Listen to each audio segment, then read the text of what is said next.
আমার নাম আকাশ। আর আমার ছোটবেলার কথা মনে পড়লে এখনো মনটা একটু আনচান করে।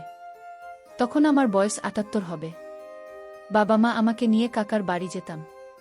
কাকার বাড়িটা ছিল একতলা, ছোট্ট একটা উঠোন আর পিছনে একটা আম গাছ। আমি আর আমার কাকাতো বোন রিমা তখন সবে ৩৪। সারাদিন উঠোনে দৌড়াদৌড়ি করতাম, কখনো আম গাছের নিচে লুকোচুরি খেলতাম, কখনো কাকিমার হাতের পিঠে খেয়ে দুজনে একসঙ্গে দুষ্টুমি করতাম। রিমা ছিল দারুণ দুষ্টু। কাকিমা আমাদের দুষ্টুমি হাসি মুখে দেখতেন। মাঝে মাঝে বলতেন, আকাশ, রিমাকে এত আদর করিস না, মাথায় উঠে যাবে। কাকাও হাসতেন, তবে তিনি বেশিরভাগ সময় ব্যস্ত থাকতেন। তার ছোট্ট দোকান নিয়ে আমার ছোটবেলার সেই হাসি খুশির দিনগুলো যেন একটা স্বপ্নের মতো ছিল। কিন্তু সেই স্বপ্ন ভেঙে গেল যখন আমার বয়স ১৩ বছর। সেদিনটা এখনও আমার মনে ঝকঝকে স্পষ্ট। বর্ষার একটা দুপুর, আকাশ ছিল ঘন কালো মেঘে ঢাকা। বাবা মা কলকাতা থেকে হালি শহরে কাকার বাড়িতে আসছিলেন আমাকে নিয়ে যাওয়ার জন্য। আমি তখন আমাদের পুরনো বাড়িতে একটা প্রতিবেশীর কাছে ছিলাম। বাবা একটা সেকেন্ড হ্যান্ড মারুতি গাড়ি কিনেছিলেন কিছুদিন আগে, আর সেই গাড়িতেই তারা আসছিলেন। কিন্তু পথে বৃষ্টির জন্য রাস্তা পিচ্ছিল হয়ে গিয়েছিল। শুনেছিলাম বাবা গাড়ি চালাচ্ছিলেন, আর মা পাশে বসে গান শুনছিলেন। হঠাৎ একটা ট্রাক তাদের গাড়ির সামনে এসে পড়ে। বাবা ব্রেক করার চেষ্টা করেছিলেন, কিন্তু পিচ্ছিল রাস্তায় গাড়িটা নিয়ন্ত্রণ হারিয়ে ফেলে। ট্রাকের সঙ্গে ধাক্কা লাগতেই গাড়িটা দুমড়ে মুচড়ে যায়। পুলিশ পরে বলেছিল, দুর্ঘটনাটা এত ভয়ানক ছিল যে বাবা মা দুজনেই ঘটনাস্থলেই মারা যান। আমাকে যখন খবরটা দেওয়া হলো, আমি যেন পাথর হয়ে গিয়েছিলাম। আমার মাথায় কিছুই ঢুকছিল না। আমার সেই ছোট্ট দুনিয়াটা যেন এক মুহূর্তে ভেঙে চুরমার হয়ে গেল। আমার বুকের মধ্যে যেন একটু শূন্যতা তৈরি হয়েছিল। প্রতিবেশী আন্টি আমাকে জড়িয়ে ধরে কাঁদছিলেন, কিন্তু আমার চোখ দিয়ে এক ফোঁটা জলও বেরোল না। আমি শুধু চুপ করে বসেছিলাম। মনে হচ্ছিল আমি একটা স্বপ্ন দেখছি, যেখান থেকে জেগে উঠলেই আবার বাবা মাকে দেখতে পাব। কিন্তু সেই স্বপ্ন আর ভাঙল না। বাবা মায়ের শেষকৃত্যের সময় আমি হালি শহরে কাকার বাড়িতে গিয়েছিলাম। কাকা আমাকে বুকে জড়িয়ে বলেছিলেন, আকাশ, তুই চিন্তা করিস না, আমরা আছি তোর সঙ্গে। কিন্তু কাকিমার মুখে তখনও সেই হাসিটা ছিল না, যেটা আমি ছোটবেলায় দেখতাম। তিনি চুপচাপ সব কাজ সামলাচ্ছিলেন, কিন্তু আমার দিকে তাকালে তার চোখে একটা অদ্ভুত। তো দেখতাম, বাবা মা চলে যাওয়ার পর আমার আর কোথাও যাওয়ার জায়গা ছিল না। আমাদের পুরনো বাড়িটা ভাড়ায় দেওয়া হয়েছিল, আর সেই টাকায় আমার পড়াশোনা চলত। টাকা আমাকে বললেন, আকাশ, তুই এখন থেকে আমাদের সঙ্গে থাকবি। আমি তখন ১৩ বছরের কিশোর, মনের মধ্যে দুঃখ আর অভিমান নিয়ে কালী শহরে কাকার বাড়িতে চলে আসি। কাকার বাড়িটা ছিল সেই একতলা বাড়ি, তবে এখন আর আগের মতো উঠোনে আম গাছের ছায়ায় খেলার দিন ছিল না। বাড়িটা একটু জরাজীর্ণ হয়ে গিয়েছিল, দেয়ালে স্যাঁতস্যাঁতে দাগ। আর কাকার দোকানের ব্যবসাও তেমন ভালো চলছিল না। প্রথম কয়েক মাস কাকা আমার সঙ্গে খুব যত্ন নিয়ে কথা বলতেন। তিনি আমাকে তোলে যে ভর্তি করে দিলেন, আমার জন্য বইপত্র কিনে দিতেন। কিন্তু কাকিমার ব্যবহার আমাকে ক্রমশ অস্বস্তিতে ফেলত। তিনি আমাকে দেখলেই যেন মুখ গোমড়া করে ফেলতেন। আমি যখন ঘরে ঢুকতাম তিনি চুপ করে যেতেন বা অন্য কাজে ব্যস্ত হয়ে পড়তেন। একদিন রাতে খেতে বসে আমি বললাম, কাকিমা, আজ মাংস রান্না করেছ তো? তিনি আমার দিকে তাকিয়ে একটু থেমে বললেন, আকাশ, এখন তো তুই বড় হচ্ছিস, আমাদেরও তো সংসার চালাতে হয়। প্রতিদিন মাংস খাওয়া যায় নাকি? তার গলার স্বরে একটা তীক্ষ্ণতা ছিল, যেন আমি কোনো অপরাধ করে ফেলেছি। আমার বুকের মধ্যে যেন কেউ ছুরি চালিয়ে দিল। আমি চুপ করে মাথা নিচু করে ডাল ভাত খেয়ে উঠে গেলাম। আমি বুঝতে পেরেছিলাম আমি এই বাড়িতে অতিথি, কোনো স্থায়ী জায়গা আমার এখানে নেই। রিমার সঙ্গে আমার সম্পর্ক ধীরে ধীরে বদলে গেল। ছোটবেলায় যে রিমা আমার পিছু পিছু ঘুরত, আমার শার্ট ধরে টানত, সে এখন একটু বড় হয়েছে। তখন তার বয়স নাই ১০ বছর হবে। সে আর আগের মতো আমার সঙ্গে দুষ্টুমি করত না। আমি যখন তাকে কিছু বলতে যেতাম, সে লাজুক হাসি দিয়ে চুপ করে থাকত। একবার আমি তাকে বললাম, রিমা, চল উঠোনে গিয়ে লুকোচুরি খেলি। সে শুধু মাথা নেড়ে বলল, না আকাশদা, আমার পড়া আছে। তার চোখে একটা দূরত্ব ছিল, যেন সে আমাকে এড়িয়ে চলছে।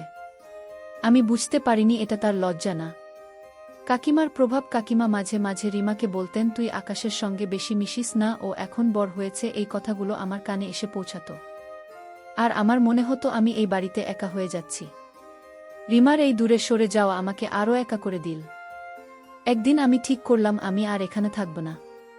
আমার পড়াশোনার জন্য বাবা মায়ের বাড়ির ভাড়ার টাকা আসত, আর আমি একটা ছোট্ট চাকরির জন্য আবেদন করেছিলাম। কলেজ শেষ হওয়ার পর আমি কলকাতায় চলে আসার সিদ্ধান্ত নিলাম। কাকাকে বললাম, কাকা আমি এখন নিজের পায়ে দাঁড়াতে চাই। কাকা একটু দুঃখ পেলেন, কিন্তু বললেন, ঠিক আছে আকাশ, তুই যা ভালো বুঝিস। কাকিমা কিছু বললেন না, শুধু মাথা নাড়লেন। আমি বুঝলাম তিনি হয়তো খুশি হয়েছেন যে আমি চলে যাচ্ছি। রিমা আমার দিকে তাকিয়েছিল, তার চোখে একটা কথা ছিল, কিন্তু সে মুখে কিছু বলল না। আমি আমার ব্যাগ গুছিয়ে অজানার উদ্দেশ্যে রওনা দিলাম। আর পিছনে ফেলে এলাম সেই বাড়ি যেখানে আমার ছোটবেলার স্মৃতি ছিল। শহরে পা রাখার প্রথম দিনগুলো ছিল যেন একটা দুঃস্বপ্ন। আমার কাছে থাকার জায়গা ছিল না। প্রথম রাতটা আমি শহরের একটা বাসস্ট্যান্ডের বেঞ্চে কাটিয়েছিলাম। রাতে ঠান্ডা বাতাস আমার শরীরে কাঁপুনি ধরিয়ে দিচ্ছিল, আর পাশ দিয়ে বাসের হর্ন আর মানুষের হাতটাক আমার মাথায় হাতুড়ি পিটছিল। আমার পকেটে কিছু টাকা ছিল, তাই দিনের বেলা একটা পুরনো পান বিডির দোকানে গিয়ে চা আর 2টা পাউরুটি খেয়ে পেট ভরালাম। কিন্তু রাত হলেই আমার বুকের মধ্যে ভয় ঢুকে যেত, কোথায় ঘুমোবো, কিভাবে বাঁচব। আমার মাথায় বাবা মায়ের সেই দুর্ঘটনার দৃশ্য ভেসে উঠত, আর আমি নিজেকে বোঝাতাম, আকাশ তুই একা নস, তুই পারবি। কয়েকদিন পর আমি শহরের একটা বস্তিতে আশ্রয় পেলাম। একটা ছোট্ট টিনের চালের ঘর, যেখানে আরও 6-7 জন মানুষের সঙ্গে আমাকে থাকতে হতো। ঘরটা ছিল অন্ধকার, দেয়ালে স্যাঁতসেঁতে দাগ, মেঝেতে শুধু একটা পাতলা প্লাস্টিক পাতা। গরমে ঘরের ভিতরটা যেন উনুন। আর বর্ষায় টিনের চাল দিয়ে টপ টপ করে জল পড়ত। ঘরের এক কোণে একটা ভাঙা ল্যাট্রিন, যেখানে গিয়ে মুখে কাপড় চাপা দিয়ে কোনো মতে প্রয়োজন মেটাতে হতো। বস্তির গন্ধটা ছিল অসহ্য। নোংরা ব্রেনের দুর্গন্ধ, পচা খাবারের গন্ধ আর মানুষের ঘাম মেশানো একটা ভ্যাপসা আবহাওয়া। রাতে ঘুমোতে গেলে পাশের লোকের শ্বাসের শব্দ, কারোর গোঙানি আর বাইরে কুকুরের ডাক আমাকে জাগিয়ে রাখত। আমার মনে হতো আমি যেন কোনো জেলখানায় বন্দী। কয়েক মাস পর আমি একটা নির্মাণ সাইটে কাজ পেলাম। সেখানে ইট বহন, সিমেন্ট মেশানো আর ভারী জিনিস তুলতে হতো। সকাল থেকে সন্ধ্যা পর্যন্ত আমার হাতে ইটের ধুলো, কাঁধে ব্যথা আর পিঠে সিমেন্টের বস্তার চাপ। আমার হাতে কড়া পড়ে গিয়েছিল, আঙুলগুলো ফেটে রক্ত জমত, কিন্তু আমি থামিনি। সাইটের অন্য শ্রমিকদের সঙ্গে আমি মিশতে চেষ্টা করতাম। তাদের মধ্যে ছিল রমেশ, একজন মাঝবয়সী শ্রমিক, যে সারাদিন কাজের ফাঁকে গান গাইত আর রাতে মদ খেয়ে চিৎকার করত। আর একজন ছিল শ্যামল, যে তার গ্রামের বউয়ের কথা বলতে বলতে কাঁদত। আমি তাদের সঙ্গে হাসতাম, কিন্তু মনের মধ্যে একটা শূন্যতা ছিল। আমার কেউ ছিল না, কেউ আমার জন্য অপেক্ষা করত না। নির্মাণ সাইটে আমার পরিচয় হলো মিনার সঙ্গে। মিনা ছিল সেখানে খাবার বানানোর কাজের মহিলা। তার শ্যামলা শরীর, ঘামে ভেজা শাড়ি আর তার হাসি আমার মনে একটা অদ্ভুত টান তৈরি করত। তার বয়স 30-এর কাছাকাছি। আমার চোখ বারবার সেদিকে চলে যেত। সে মাঝে মাঝে আমার দিকে তাকিয়ে হাসত, বলতো, আকাশ তুই এত কষ্ট করিস কেন, একটু হাসিস না। তার কথায় আমার মনে একটা উষ্ণতা জাগত, যেন এই শহরে আমার জন্য কেউ একটু মায়া দেখাচ্ছে। আমি তার দিকে তাকালে কেমন একটা টান অনুভব করতাম, কিন্তু আমি নিজেকে সামলাতাম।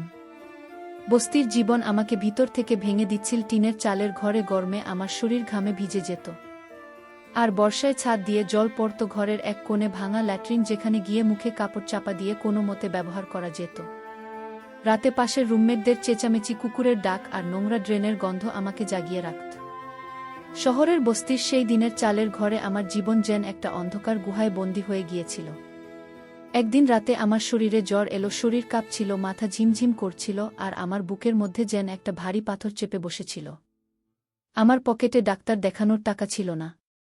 বস্তির সেই নোংরা ঘরে, যেখানে দেওয়ালার স্যাঁতস্যাঁতে দাগ আর মেঝেতে পাতলা প্লাস্টিক পাতা ছিল, আমি শুধু একটা পুরনো প্যারাসিটামল গিলে কোনো মতে শুয়ে পড়লাম। জ্বরের ঠান্ডায় আমার হাত কাঁপছিল। আমার মনে হচ্ছিল আমি মরে যাচ্ছি।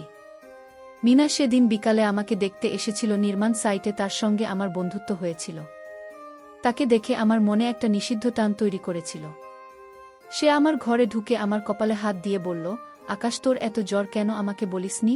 তার হাতের স্পর্শ আমার অদ্ভুত লাগছিল। মিনা আমার পাশে বসে আমার মাথায় হাত বুলিয়ে দিচ্ছিল। তার শাড়ি একটু অগোছালো হয়েছিল, মনে হচ্ছিল কিছু একটা করা দরকার। কিন্তু হঠাৎ মিনা আমার হাত সরিয়ে দিল। তার চোখে একটা ভয় মিশে গেল। সে ফিসফিস করে বলল, আকাশ এটা ঠিক না, আমার স্বামী আছে। আমার মনটা ভেঙে গেল। আমি জ্বরের ঘোরে তার দিকে তাকিয়ে বললাম, মিনা আমি তোকে চাই। সে মাথা নিচু করে চুপ করে রইল। তারপর উঠে চলে গেল। তার শাড়ির খসখস শব্দ আমার কানে বাজতে লাগল। আর আমার মনে একটা অপমানের ঝড় বয়ে গেল। একদিন মিনা আমাকে বলল, আজ আমার বাড়িতে চল, তোকে ভাত খাওয়াবো। আমি অবাক হলাম, কিন্তু তার হাসি দেখে না বলতে পারলাম না। মিনার বাড়ি ছিল বস্তিরই একটা ছোট্ট ঘর। ঘরটা ছিল ছোট্ট, ভাঙাচোরা দেয়ালে স্যাঁতস্যাঁতে দাগ, মেঝেতে একটা পুরনো প্লাস্টিক পাতা। ঘরের মধ্যে ঘাম, রান্নার গন্ধ আর বাইরের নোংরা ড্রেনের দুর্গন্ধ মিশে একটা ভ্যাপসা আবহাওয়া তৈরি হয়েছে। মিনা আমাকে একটা ভাঙা চেয়ারে বসিয়ে নিজের হাতে ভাত, ডাল আর একটু মাছের ঝোল বানিয়েছিল। ঘরে প্রচণ্ড গরম থাকায় মিনা অনেক ঘেমেছিল, যার ফলে অনেক অদেখা জিনিস দেখা যাচ্ছিল। আমার চোখ বারবার সেদিকে চলে যাচ্ছিল। আমি মনে মনে অনেক কিছু ভাবছিলাম। মিনার সাথে গল্প করতে করতে করতে বুঝতে পারলাম তার স্বামী নেশা করে বেড়ায়, কোনো রোজগার করে না। এদিকে মিনার টাকায় ঘুরে বেড়ায়, যে কারণে মিনা অনেক একাকিত্ব বোধ করছিল। নিজের মনের সুখ কারো কাছে পাচ্ছে। সুযোগ বুঝে আমি মিনাকে বললাম, আমি তোর সাথে আছি, তোর যা রাখবে আমি তোকে দিব। ধীরে ধীরে আমাদের মাঝে দূরত্ব কমতে থাকে। বস্তি ঘরের মধ্যে অনেক কিছু ঘটতে থাকে। আমাদের মাঝে সারারাত ওর সাথে সময় কাটিয়ে বাড়ি ফিরে যায়।